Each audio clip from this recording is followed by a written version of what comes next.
نحمده ونصلي على رسوله الكريم اما بعد فاعوذ بالله من الشيطان الرجيم بسم الله الرحمن الرحيم رب اشرح لي صدري ويسر لي امري واحلل عقدة من لساني يفقهوا قولي۔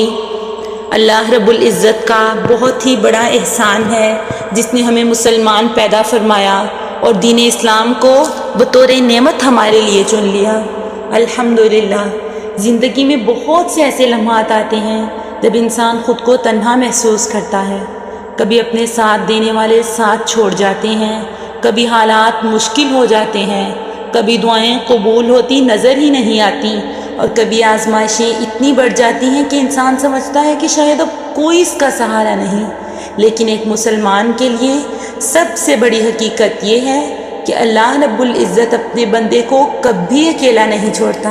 اللہ رب العزت قرآن مجید میں سورہ حدید میں فرماتے ہیں وَهُوَ مَعَكُمْ أَيْنَمَا كُنْتُمْ، اور وہ تمہارے ساتھ ہے جہاں کہیں بھی تم ہو، جہاں کہیں بھی تم ہو، پہاڑوں میں ہو، غاروں میں ہو، جہاں کہیں بھی ہو، اللہ رب العزت تمہارے ساتھ ہے، مطلب تمہیں سننے والا ہے، تمہاری دعائیں قبول کرنے والا ہے۔ یہ آیت ہمیں اس بات کا یقین بھی دلا رہی ہے کہ اللہ رب العزت ہر حال میں ہمارے ساتھ ہیں، وہ ہمارے دکھ، ہماری پریشانیاں، آنسو، ہمارے دل کے راز سب جانتا ہے۔ حضرت موسیٰ علیہ السلام کا واقعہ یاد کیجئے، جب فرعون اپنی فوج کے ساتھ پیچھے تھا اور سامنے سمندر تھا تو بنی اسرائیل گھبرا گئے، لیکن موسیٰ علیہ السلام نے کیا فرمایا کلا ان معی ربی سیہدین، ہرگز نہیں، بے شک میرا رب میرے ساتھ ہے، وہ ضرور میری رہنمائی فرمائے گا۔ اسے کہتے ہیں یقین، اور اللہ رب العزت پر پختہ یقین رکھیے۔ اور پھر اللہ رب العزت نے سمندر میں راستہ بھی بنا دیا۔ اسی طرح جب نبی کریم صلی اللہ علیہ وآلہ وسلم اور حضرت ابوبکر صدیق رضی اللہ تعالیٰ عنہ غار ثور میں تھے اور دشمن بالکل قریب پہنچ چکے تھے، تو رسول اللہ صلی اللہ علیہ وآلہ وسلم نے فرمایا لا تحزن ان اللہ معنا، غم نہ کرو، بے شک اللہ ہمارے ساتھ ہے۔ سورہ توبہ کی آیت نمبر 40 ہے۔ یہ الفاظ صرف حضرت ابوبکر صدیق کے لیے نہیں بلکہ ہر مومن کے لیے امید کا پیغام ہے۔ نبی کریم صلی اللہ علیہ وآلہ وسلم نے فرمایا اللہ کے احکام کی حفاظت کرو، اللہ تمہاری حفاظت فرمائے گا۔ کبھی کبھی اللہ تعالیٰ ہماری دعاؤں کو فوراً قبول نہیں کرتے، لیکن اس کا مطلب یہ نہیں کہ اللہ تعالیٰ نے ہمیں چھوڑ دیا ہے، بلکہ وہ ہمارے لیے بہتر وقت اور بہتر فیصلے رکھتے ہیں۔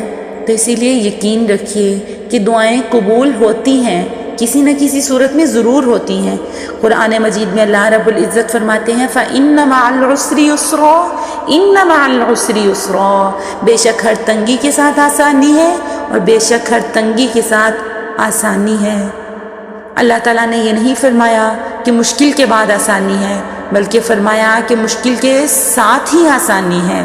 ایک اور حدیث قدسی میں اللہ رب العزت فرماتے ہیں میں اپنے بندے کے گمان کے مطابق ہوتا ہوں، یعنی جو اس کا گمان ہوتا ہے اس کے مطابق ہی اسے ملتا ہے۔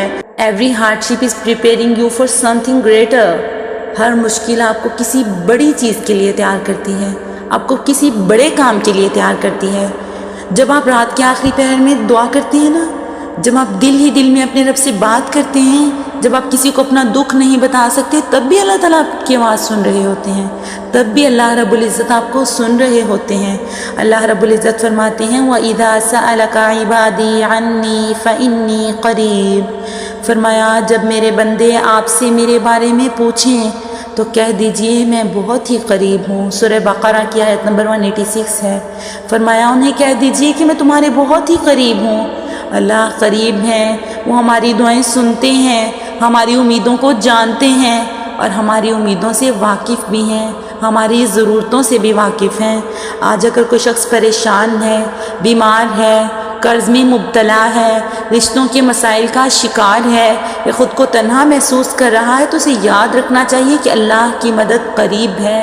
کبھی کبھی اللہ رب العزت راستے بند کر دیتے ہیں تاکہ بہتر راستے کھول سکے، کبھی وہ آزماتا ہے تاکہ بندے کو اپنے قریب کر لے، اور کبھی وہ انتظار کرواتا ہے تاکہ بہترین عطا فرما سکے۔ لہٰذا مایوسی کو اپنے دل میں جگہ نہ دیں، نماز کو مضبوط کریں، قرآن مجید سے تعلق کو جوڑیں، دعاؤں کا اہتمام کریں، اللہ رب العزت پر پورا بھروسہ رکھیں، اللہ رب العزت سے دعائیں کیا کریں، یا اللہ رب العزت ہمارے دلوں کو اپنے ذکر سے آباد فرما دے، ہماری پریشانیوں کو دور فرما دے، ہماری دعاؤں کو قبول فرما لے، اور ہمیں کبھی اپنے رحم اور کرم سے محروم نہ فرمانا۔ آمین۔ وآخر الدعوانا ان الحمد للہ رب العالمین۔